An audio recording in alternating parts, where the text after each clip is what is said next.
They can be anywhere from 200 to 1,300 kids.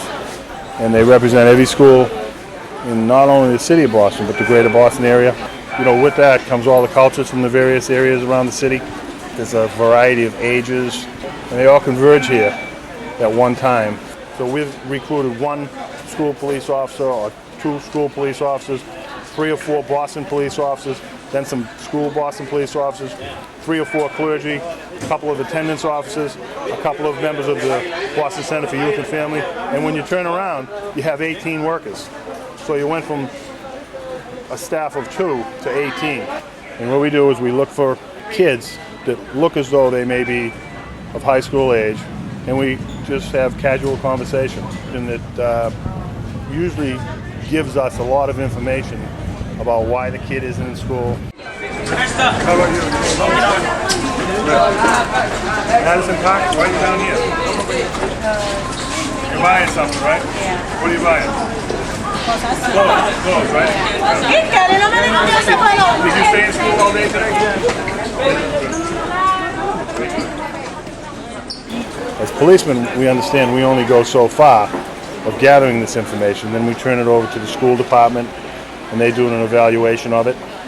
And they send out teams at night. The Boston Police Department has been sending teams out, doing some home front visits on students that could be high risk of dropping out of school or offending. There's generally an underlying issue. And they try to offer some assistance or referrals when they get there.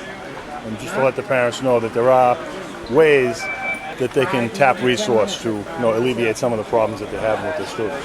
We're trying to determine some root causes of truancy, which leads to the bigger picture of the dropout crisis. So there's not an issue that we don't run into.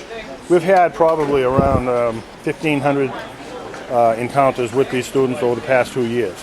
And the thing that I've found is that there has not been an encounter that I have seen or witnessed or been personally involved in where the student walks away angry.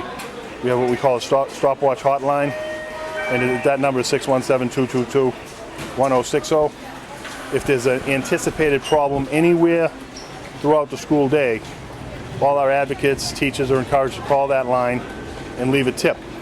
We check the line very often during the day, and what we'll do is we'll respond. If we know that there's a potential of a fight, say at one of the stations on the red or orange or green line, we can make our phone calls and start our networking and try to put the fire up before it ever even ignites. We've formed a very serious networking or a network of youth advocates within the city, and I can say it's been very effective. And the whole idea behind the whole program is to just make the area safer for the students.